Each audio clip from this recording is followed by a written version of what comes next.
Bonjour, ici la voix de Fabrice Neumann. Et ici la voix de Benjamin Vincent, vendredi 24 janvier 2025. Bienvenue dans ce 21e épisode des Voix de la Tech.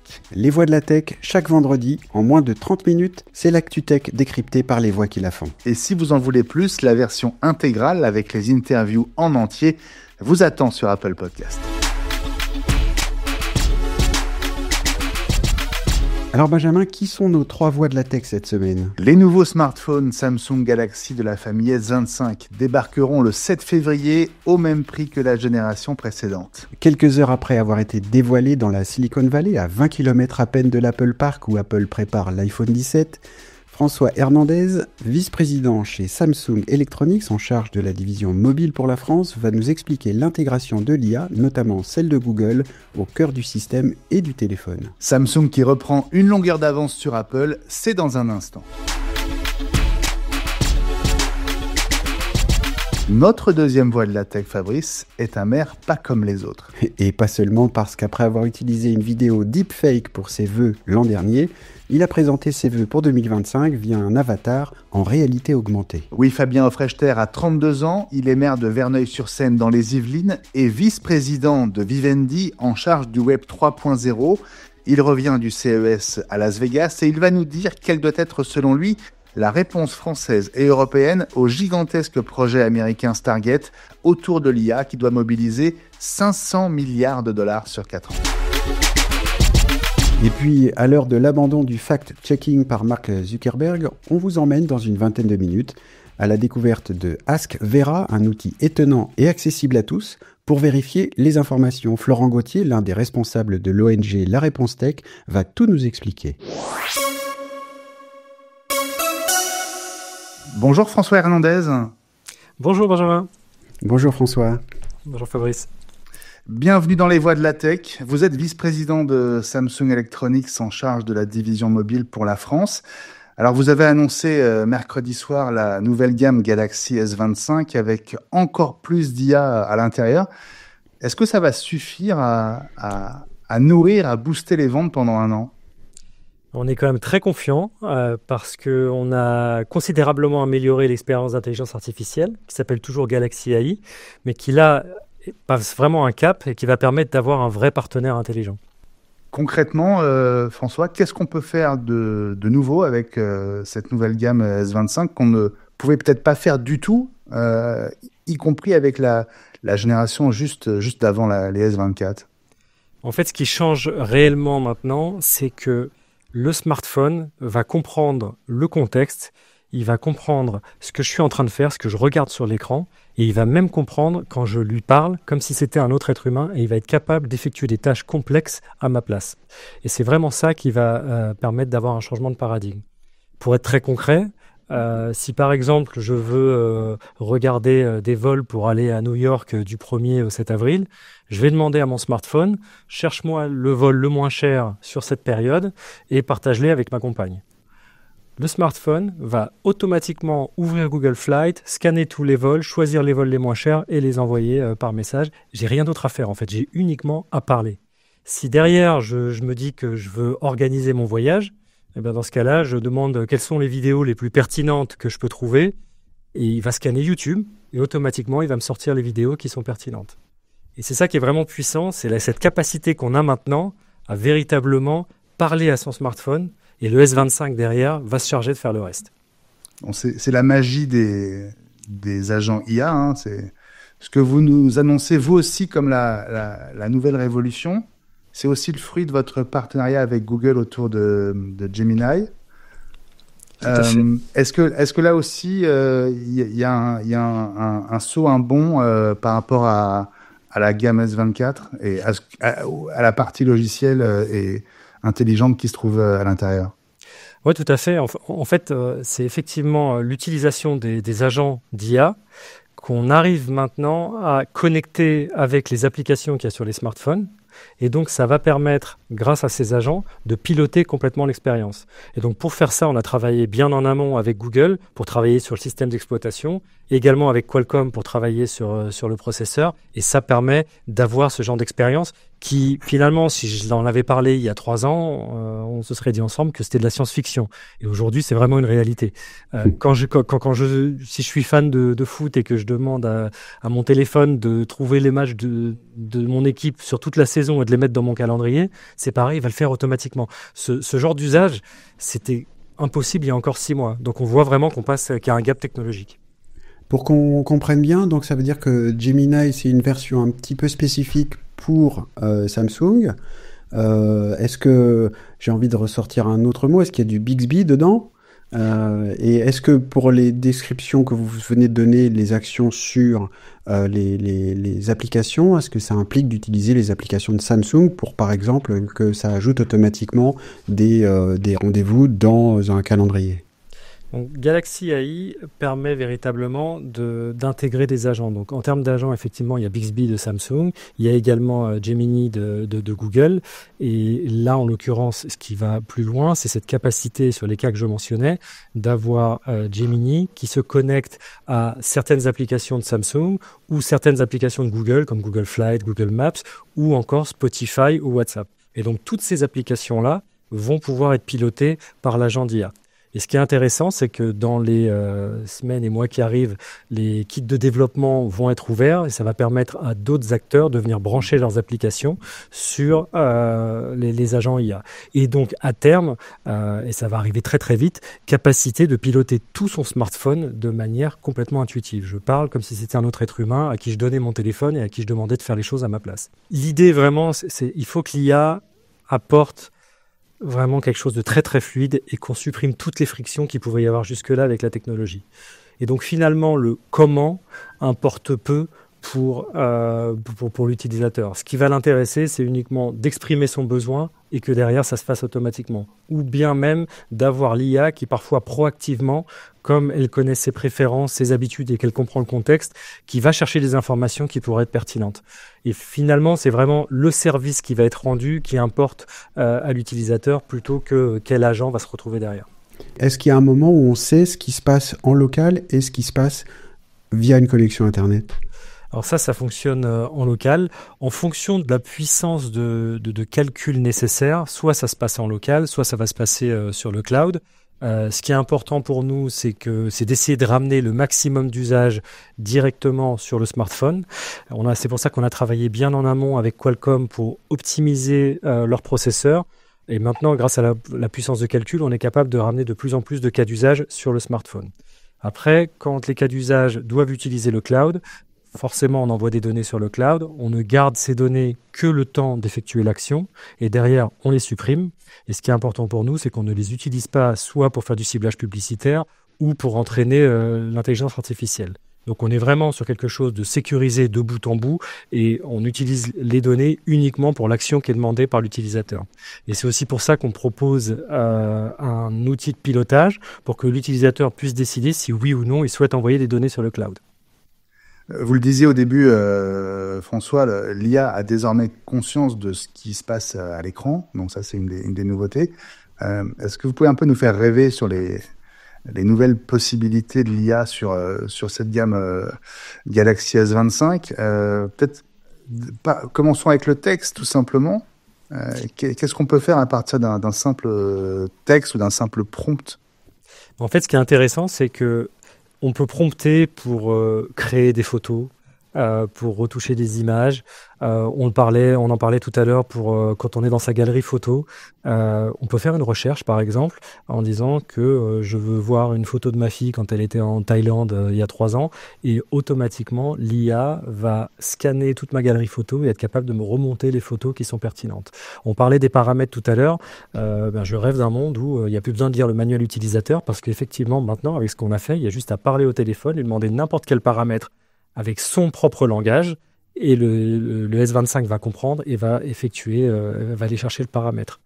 Ce qui est super intéressant également, c'est que si dans mon agenda, j'ai un rendez-vous pour, par exemple, aller chercher mes enfants à 18h30, le téléphone va comprendre que c'est important pour moi et donc il va aller chercher de lui-même l'état du trafic routier et me prévenir en amont quand je dois partir pour être sûr de ne pas manquer le rendez-vous. Donc on a ce genre de choses sur lesquelles le S25 va aussi travailler pour moi et réfléchir, entre guillemets, anticiper à ma place. Sur la partie audio, François Hernandez, une démonstration très impressionnante lors de votre keynote. Là, on sent et on se rend compte que l'IA peut apporter un bénéfice énorme dans certaines situations. C'est vrai, jusque-là, sur toute la partie photo-vidéo, on était beaucoup à travailler sur les images. Et là, on a vraiment passé un cap sur la partie audio. C'est-à-dire que quand on prend une vidéo, on a capacité maintenant, grâce à l'IA, à enlever tous les bruits qui gêneraient. Donc ça peut être le bruit du vent, ou ça peut être des cris en arrière-plan. Tout ça, ça peut s'enlever avec une interface très très simple. J'ai le type de bruits qui sont sur ma vidéo et je peux choisir de les sélectionner pour les enlever ou non. Sur tout ce qui est vidéo, on a essayé de faire un travail pour rendre les choses beaucoup plus simples. Même le montage vidéo a été énormément amélioré. L'IA va reconnaître sur une séquence vidéo les moments qui sont les plus importants et pouvoir faire des montages en se focalisant sur ces moments. Et si ce que je veux faire, c'est combiner plusieurs vidéos, j'ai juste à les sélectionner et en quelques secondes, je vais me retrouver avec un montage vidéo qui est d'un niveau professionnel. Un dernier mot, François Hernandez, sur un autre teasing de mercredi soir. C'est ce masque de réalité mixte. Vous avez cité Android XR. On a bien reconnu la forme d'un masque type Vision Pro ou équivalent chez Meta. C'est pour 2025. En tout cas, on travaille activement sur le sujet. Ça revient à ce dont on se parlait sur l'intelligence artificielle, cette capacité qu'on a maintenant à interagir avec tous les appareils qui nous entourent de manière complètement naturelle, ouvre le champ des possibles. Et donc ça rend très pertinent maintenant tout un tas d'objets qu'on peut avoir autour de nous. D'où le travail qu'on fait et les projets qu'on a avec Google là-dessus. On aura des annonces sans doute dans les mois qui viennent, mais c'est quelque chose sur lequel on travaille énormément, effectivement. Merci beaucoup François Hernandez, vice-président chez Samsung Electronics en charge de la division mobile pour la France. On va juste préciser que les précommandes sont ouvertes pour cette nouvelle gamme S25 et que leur arrivée aura lieu le 7 février. Merci d'avoir été l'une de nos voix de la tech cette semaine, François, et à bientôt. Plaisir. À bientôt. À bientôt François, merci beaucoup. Merci. Bonjour Fabien Offrechter. Bonjour. Bonjour Fabien Offrechter. Bonjour Fabrice, bonjour Benjamin. Bienvenue dans les voix de la tech. Je vous présente en un mot. Vous avez pourtant plusieurs casquettes. Vous êtes maire de Verneuil-sur-Seine, à une 50aine de kilomètres de Paris. Vous êtes aussi vice-président de Vivendi, en charge et spécialiste du Web 3.0. Vous revenez, comme moi, de Las Vegas, du CES, où vous êtes notamment intervenu pendant une conférence sur l'innovation dans l'industrie du luxe, et notamment en France. Alors évidemment, on a envie de vous entendre sur des sujets très actuels, liés notamment à l'arrivée, au retour de Donald Trump à Washington, et on parlera évidemment aussi tout à l'heure du sommet mondial de l'IA qui se profile en France dans moins de 3 semaines. L'actualité cette semaine, Fabien Offrechter, c'est évidemment le retour de Donald Trump à la Maison-Blanche. Comment est-ce que vous avez réagi devant cette photo sur laquelle on voit Donald Trump derrière son pupitre avec à sa gauche les patrons de SoftBank, d'Oracle et d'OpenAI pour la signature de ce projet autour de l'IA qu'on appelle Stargate et qui va quand même libérer 500 milliards de dollars sur 4 ans. Je suis extrêmement loin d'être un Trumpiste, mais sur la tech, c'est pas lui qui pilote, c'est Elon Musk. Et Elon Musk, il y a une chose qu'on peut assumer, c'est qu'il a quand même bien compris ce qui est en train de se passer.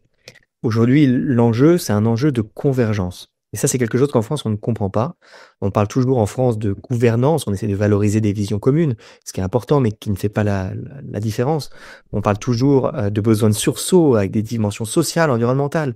C'est important, mais encore une fois, les valeurs ne sont pas ce qui fera la différence in fine, même s'il faut évidemment impulser des valeurs, parce que l'éthique sera sans doute quelque chose de différenciant pour le coup à terme pour l'Union européenne.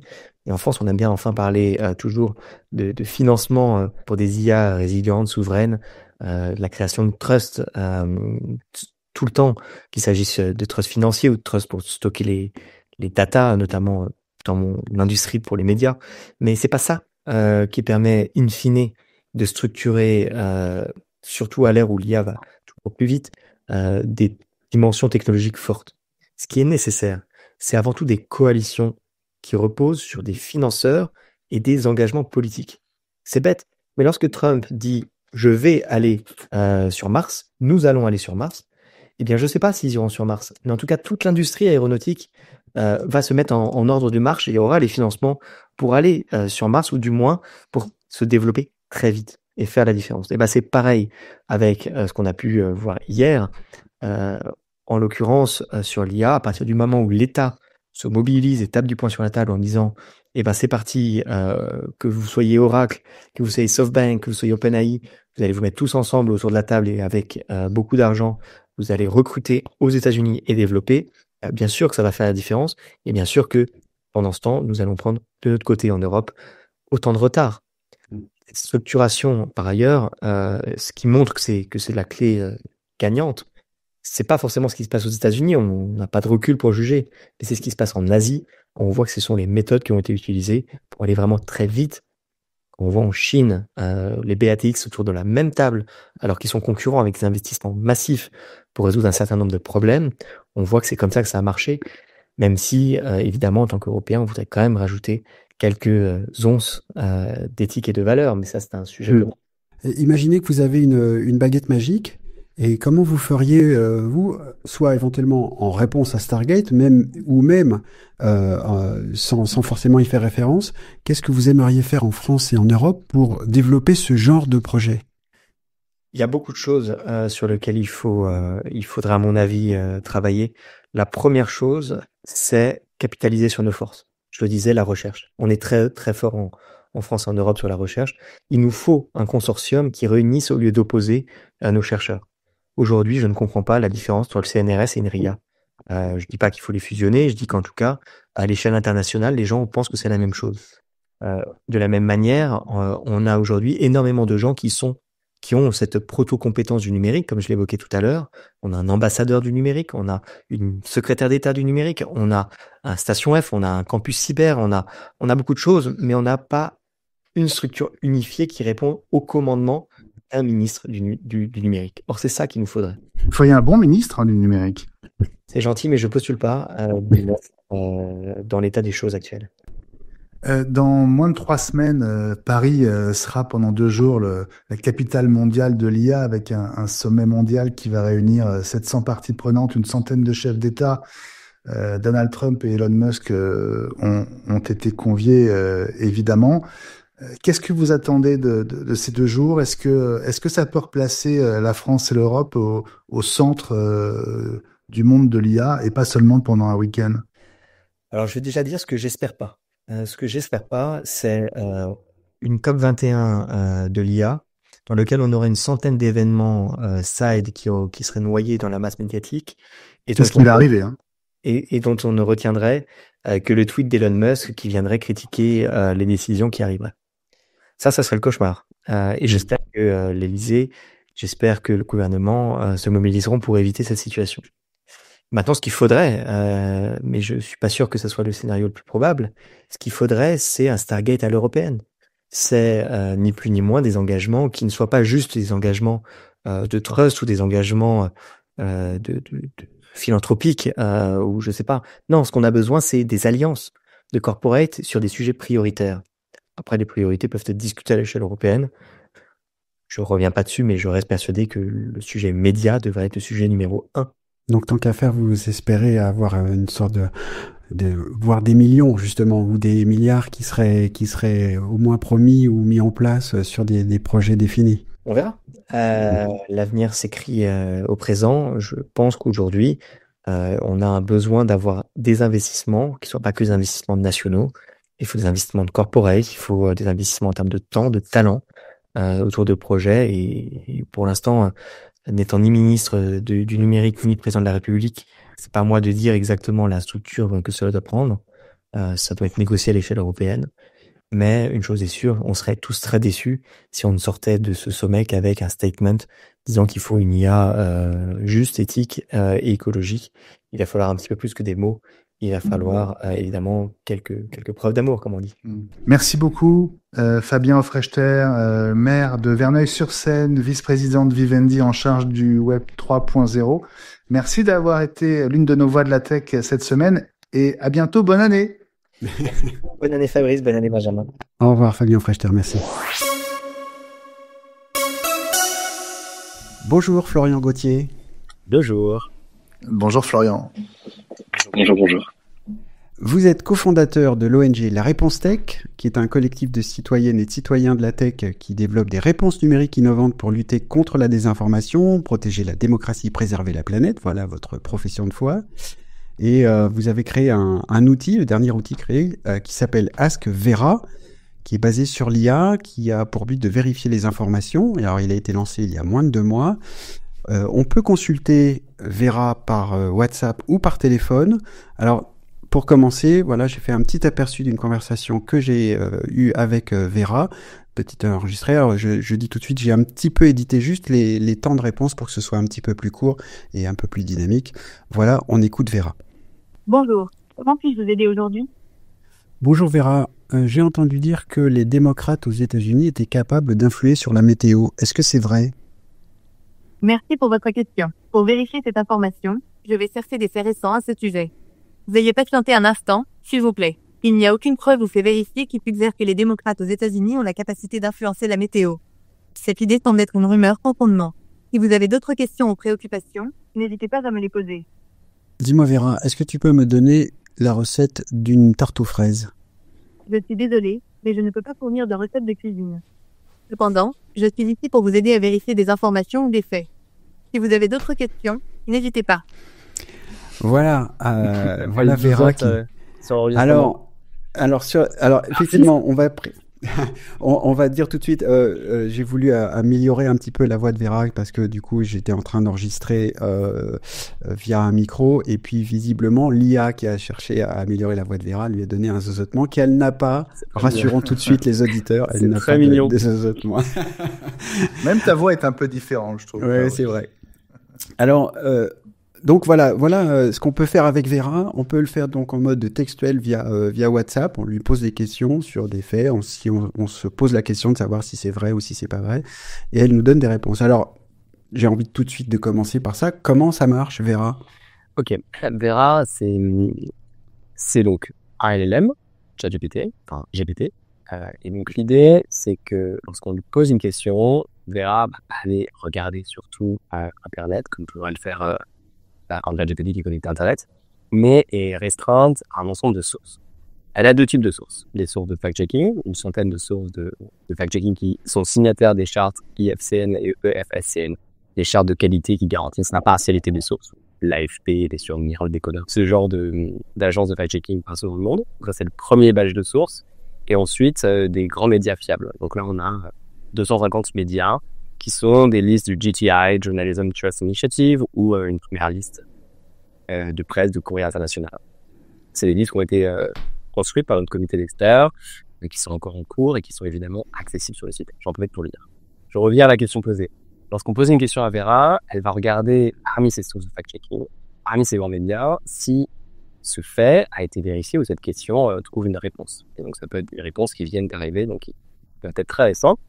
Ensuite, si elle le trouve, elle va privilégier toujours des sources de fact-checking, qui sont des sources de plus haute qualité et les plus récentes. Et si elle ne trouve pas, elle regardera parmi les grands médias. Une fois qu'elle a trouvé la réponse, elle va communiquer la réponse à la question posée, en citant toujours ses sources. Grande différence avec un GPT, par exemple, c'est que Vera n'a pas le droit d'aller chercher ailleurs que ses sources. C'est soit l'information est trouvée parmi ses sources fiables, soit elle n'est pas trouvée. Dans ce cas, Vera dira je n'ai pas trouvé de source qui mentionne. Normalement, elle donne toujours ses sources. Et surtout sur WhatsApp, où là, pour le coup, c'est possible de cliquer dessus. Lorsqu'on lui pose une question, tout de suite, elle propose une, voire 2 sources. En général, 2 sources, comme ça, on donne la plus grande variété d'opinions. Et par téléphone, évidemment, qu'on ne veut pas cliquer avec sa voix. Elle dit d'après le New York Times, d'après le Figaro, d'après... Si je comprends bien, Florian Gauthier, vous le disiez, c'est un GPT donc issu d'OpenAI que vous avez façonné pour être plus fiable que ChatGPT. C'est ça l'idée? Exactement. C'est un GPT qui est entièrement restreint dans son node source, qui n'a pas le droit d'aller ailleurs. Et donc, ce qui limite énormément les hallucinations. Voilà. Elle n'a pas pour mission de répondre coûte que coûte. Elle a pour mission d'aller voir si quelque chose a été vérifié et de le retranscrire de la manière la plus simple possible. Et en fait, la plus grande différence avec un GPT ou un Mistral, c'est son accessibilité. C'est qu'en fait, c'est juste un simple numéro de téléphone à laquelle on peut poser une question via WhatsApp ou via téléphone. Donc, c'est un canne. On veut vraiment diminuer le temps au maximum. Aujourd'hui, pour fact-checker l'information sur Vera, c'est 2 secondes.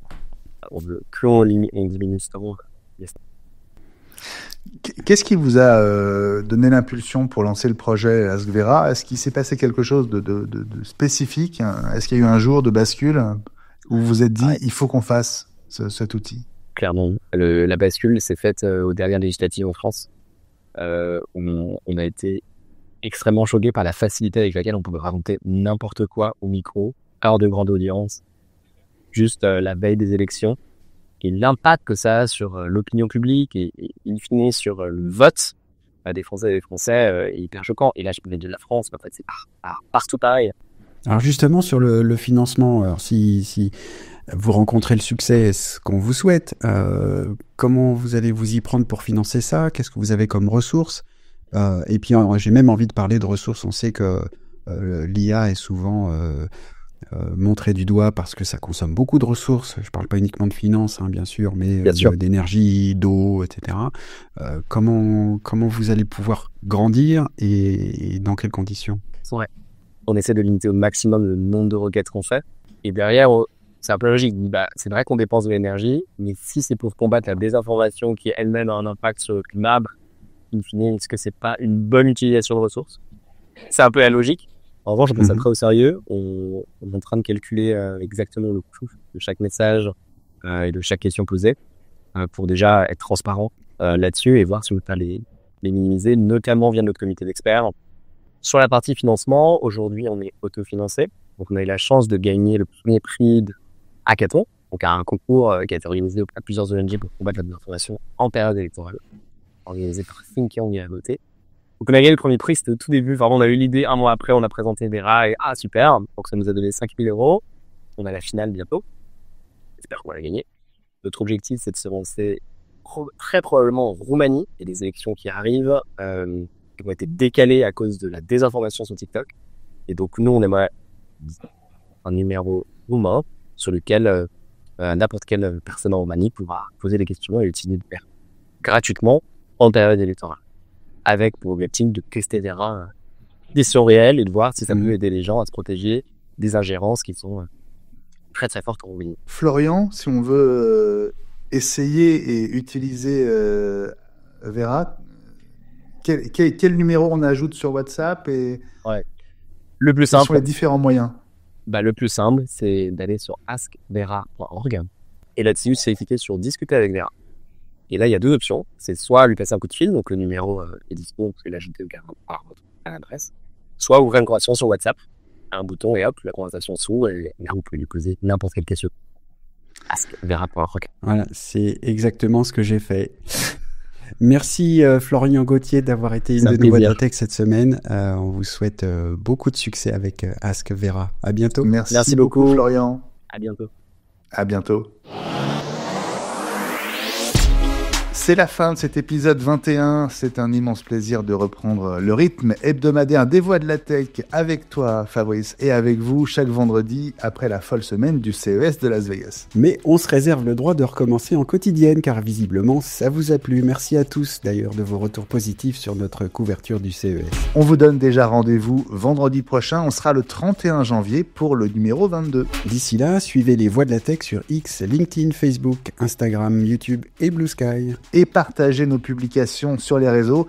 On a besoin de vous et de votre relais pour nous aider à faire connaître les Voix de la Tech. Et pour vous abonner, tous les liens sont à retrouver sur le site lesvoixdelatech.com. Lien notamment vers la version intégrale sur Apple Podcast. Même concept, même sommaire, même voix, mais avec des interviews en totalité. Merci de votre fidélité et à vendredi prochain. Salut à toutes et tous.